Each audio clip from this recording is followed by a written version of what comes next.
batuk dulu. Baik, selamat siang. Assalamualaikum warahmatullahi wabarakatuh. Menyambung kembali tentang WhatsApp dan kebijakan privasinya mereka, privacy policy-nya mereka, terkait juga dengan terms of condition yang mereka perbaharui.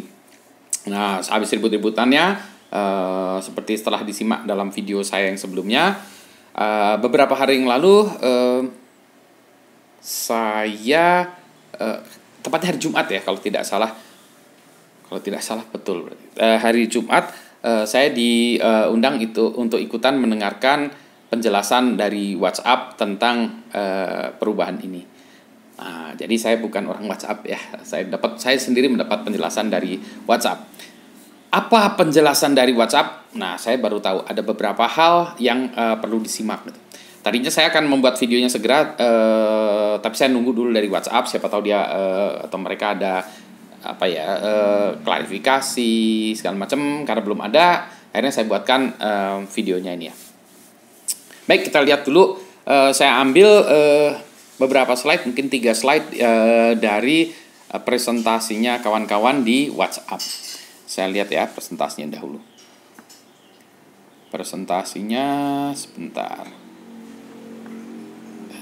Saya tunjukkan dulu. Oke. Baik, ini adalah slide awalnya mereka. Jadi kalau kita perhatikan, WhatsApp itu sebetulnya punya 3 jenis layanan yang berbeda. Jadi nggak satu gitu ya. Bagi orang-orang biasa kayak saya itu biasanya kita menggunakan aplikasi WhatsApp yang kita sebut namanya aplikasi WhatsApp Messenger. Ya. Ini yang consumer application. Kalau itu ditunjukkan nih sebagai contoh yang sebelah kiri itu ya. Nah, itu adalah WhatsApp Messenger. Itu yang saya gunakan, yang kemungkinan sebagian besar digunakan oleh orang-orang Indonesia. Selain WhatsApp Messenger, mereka mempunyai 2 layanan lain, yaitu WhatsApp Business ya, WhatsApp Business Application seperti yang contoh gambar di tengah, dan satu lagi WhatsApp Business API. Nah, bedanya kalau WhatsApp Business itu bedanya yang biasa ya. WhatsApp Business ini Anda bisa menggunakan layanannya macam-macam, ada layanan tambahan ya. Bisa buat iklan, misalnya itu pasang ininya ya, tokonya misalnya ada UMKM jualan segala macam, bisa letakkan alamat segala macam. Tapi tujuannya bisnis ya. Jadi Anda membuka diri, Anda menceritakan tentang bisnis Anda. Nah, ini ya yang kata orang-orang juga, saya nggak pakai ini ya, kata orang-orang juga ada fitur untuk menjawab dengan template lah dan lain sebagainya. Nah, yang satu lagi seperti itu, WhatsApp Business tetapi API. API itu Application Programmer Interface ya.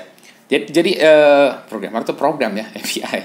API itu ada prinsipnya nih seperti WhatsApp Business ya, tapi dia berbentuk pustaka atau library yang bisa dipanggil ya. Nah, ini kalau perusahaan besar, misalnya perusahaan penerbangan, telekomunikasi segala macam besar yang punya sistem IT-nya sendiri. Nah, mereka menggunakan program mereka sendiri memanggil API-nya WhatsApp ini, sehingga si WhatsApp ini ada orang yang nge-WhatsApp misalnya di webnya mereka gitu ya. Nah, langsung dilayani oleh program mereka. Jadi ini bentuknya API ya. Jadi sebetulnya bukan program yang seperti kita pakai ya gitu, tapi API. Jadi komputer yang berbicara dengan si WhatsApp. Nah, jadi sekali lagi rangkumannya ada 3 jenis aplikasi. Ya, ini perlu ditegaskan gitu ya. Nah, ternyata yang berubah ya, yang diributkan itu sebetulnya dalam kepala si WhatsApp-nya itu adalah yang bisnis. Jadi yang WhatsApp Messenger yang kita gunakan itu nggak berubah. Nah, kalau Anda pakai bisnis tentu saja itu berubah ya. Nah, yang berubahnya apa? Nah, ini baru kita lihat. Jadi kalau Anda pakai WhatsApp Messenger, selesai, stop, nggak usah pusing-pusing lagi. Nah, kalau Anda pakai WhatsApp Business, waduh, saya udah terlanjur pakai WhatsApp Business, berubah lagi atau enggak atau apa gitu ya. Jadi ini ya. Nah, bedanya nanti WhatsApp Business itu berubah. Ya. Yang beda ini perubahan kebijakan privasi. Ini apa intinya? Adalah ketika suatu bisnis ya, dia bisa menggunakan tadi WhatsApp Business ya, dia bisa menggunakan layanan hosting. Kalau WhatsApp Business itu bisa kita gunakan, kita layani sendiri, bisa juga ya. Jadi kita gunakan WhatsApp Business untuk kita sendiri. Tapi WhatsApp Business juga bisa kita outsource ya. Kita minta bantuan orang lain untuk mengelola WhatsApp Business kita, bisa juga gitu ya, pihak lain. WhatsApp Business juga bisa di hosting di tempat lain juga bisa gitu ya. Datanya di tempat lain, provider yang lain dan seterusnya gitu. Nah, ini ada alternatif untuk hostingannya di Facebook ya.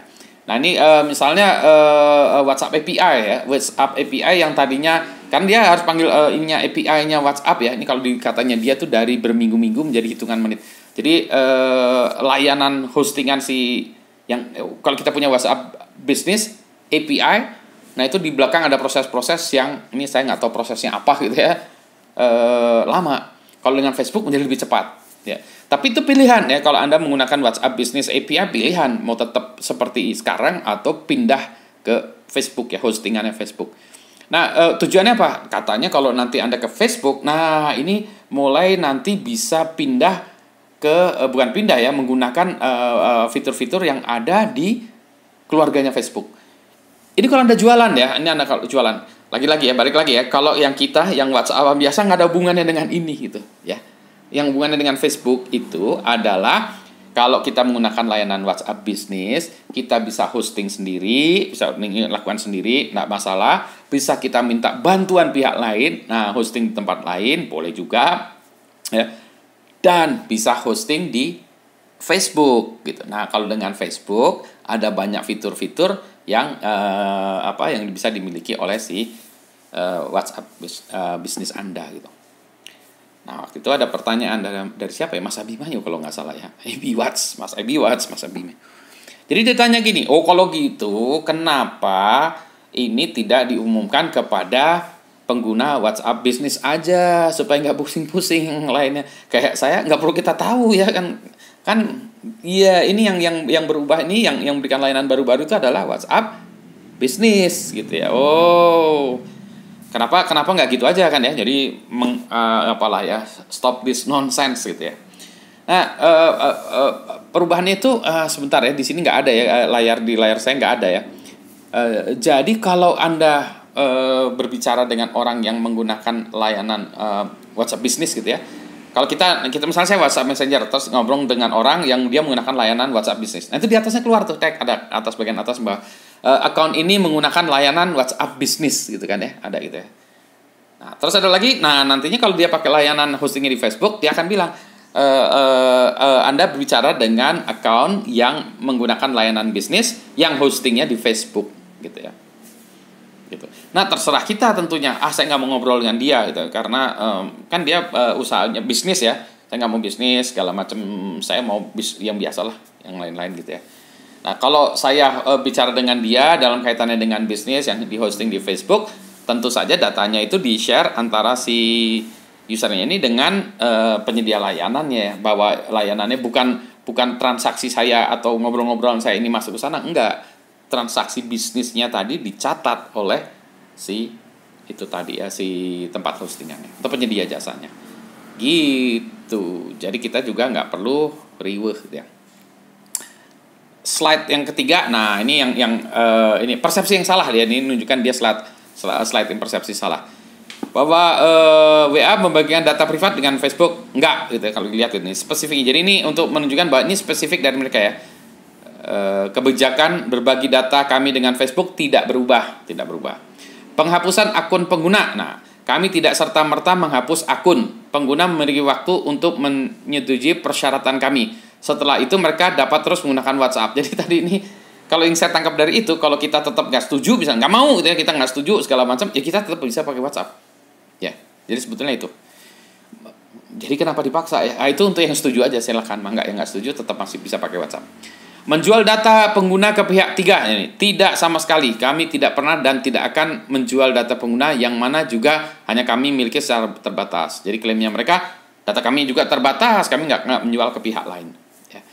Akses ke lebih banyak data, kebijakan kami tetap sama. Seluruh pesan pribadi gitu ya, dengan teman, keluarga atau rekan kerja tetap dilindungi encryption end to end. Maksudnya kalau saya pakai handphone, maka aplikasinya end to end itu maksudnya enkripsinya tuh dari handphone saya ke handphone Anda. WhatsApp tuh di tengahnya tuh nggak bisa dengar, atau kalau dia dengar itu dengarnya tuh sampah ya. Encrypted, gibberish, jadi disandikan gitu ya. Jadi yang enkripsinya tuh di sini, dekripsinya di tempat Anda ya. Jadi gitu. End to end maksudnya begitu. sehingga WhatsApp dan Facebook tidak dapat melihatnya. Kami tidak menyimpan rekaman tentang siapa saja yang pengguna kirimi pesan atau telepon ataupun melihat lokasi pengguna, gitu ya. Jadi gitu. Nah, yang sebelah kanan ini di slide-nya ada WhatsApp menjaga dan mengamankan pesan pribadi Anda. WhatsApp tidak dapat melihat pesan pribadi atau mendengar telepon Anda, begitu juga Facebook. WhatsApp tidak mencatat dan menyimpan pesan dan panggilan yang Anda lakukan. WhatsApp tidak membagikan kontak Anda dengan Facebook. Anda dapat mengatur pesan yang Anda kirim untuk otomatis terhapus setelah beberapa saat. Nah, ini kalau nggak salah fitur baru ya. Ada fitur yang mana kita bisa message-nya setelah kita kirim, setelah berapa saat message-nya hilang ya. Baik di tujuan sama di kita hilang ya. Nah, itu ya, ada pesannya gitu. Tentu saja kalau di screenshot akan tetap Anda ya. Tapi internally as a message dia akan hilang ya. WhatsApp tidak dapat melihat lokasi yang Anda bagikan dan begitu juga Facebook. Kalau Anda masih tetap ngotot, masih tetap ketakutan, matiin aja location-nya. GPS Anda matikan. Nggak bisa dilihat itu. Grup di WhatsApp tetap bersifat pribadi itu ya, tetap. Anda dapat mengunduh data Anda. Nah, kalau misalnya saya pengen tahu data saya apa gitu ya. Nah, itu WhatsApp menyediakan data tentang kita di situ, data kita. Begitulah. Jadi ini adalah sebagian dari yang kami diskusikan berapa hari yang lalu. Nah, jadi setelah mendapat penjelasan ini makin mantap lagi ya, sebetulnya kita tidak perlu khawatir tidak perlu pindah ke tempat-tempat yang lain gitu. Jadi kalau Anda masih suka dengan WhatsApp, ya pakailah WhatsApp gitu ya. Kalau Anda mau menggunakan layanan lain, mau pakai Telegram, pakai Signal atau yang baru lagi yang dari Turki itu BIP ya. BIP atau BIP bacanya. Kalau di Bandung BIP itu Bandung Indah Plaza itu mall ya. Jadi mau pakai apa BIP? Mall? Nah, bingung kan. Jadi itu terserah Anda tentunya. Ada pro dan kontranya aplikasi seperti itu ya. Maksudnya kalau kita pindah ada pro-nya, kalau kita pindah ada kontranya juga, jadi ada plus minus. Tapi perhatikan bahwa masalah privasi ini bukan isunya sebetulnya. Jadi inilah penjelasan dari WhatsApp. Kalau ada apa-apa ya kontak WhatsApp ya, jangan kontak saya, jangan marahin saya ya. Saya itu cuma sebagai mendengar gitu ya di acara itu dan meneruskannya kepada Anda supaya Anda mendapatkan penjelasan. Nah, satu lagi yang saya juga usulkan kepada WhatsApp waktu di acara kemarin itu ya, pas ngobrol-ngobrol itu, saya minta mereka memberikan contoh-contoh yang banyak gitu ya, lebih banyak contoh. Misalnya tadi apakah kalau saya kirim foto WhatsApp ikut ngelihat atau enggak gitu ya. Jadi ada banyak contoh-contoh use case yang mana ya atau tidak atau ya atau tidaknya itu. Sehingga kita makin mantap ya menggunakannya dan tidak takut-takut. Sebagai catatan tambahan dari saya sarankan untuk tidak menyimpan data yang super sensitif di dalam handphone Anda. Kalau Anda tidak ingin itu, anggap aja lah ya, itu adalah sebuah box atau tempat yang Anda taruh di halaman rumah Anda gitu ya. Memang dibatasi pagar, tapi kan orang bisa loncat pagar ngambil foto Anda atau suara Anda gitu ya. Jadi kalau Anda punya data yang sangat sensitif, jangan simpan di handphone ya. Bukan hanya masalah WhatsApp aja, tapi banyak aplikasi-aplikasi lain yang mungkin juga bisa kuda troya ya, masuk ke handphone Anda, ngambilin data juga gitu. Jadi kejadian video bocor atau apa segala macam itu tidak terjadi ya. Jangan simpan hal-hal yang aneh-aneh di handphone Anda. Demikian penjelasan saya, semoga makin jelas atau makin kusut, makin ruwet, nggak tahu ya. Semoga bermanfaat, semoga makin tenang memakai apapun messaging Anda. Selamat siang, Assalamualaikum warahmatullahi wabarakatuh.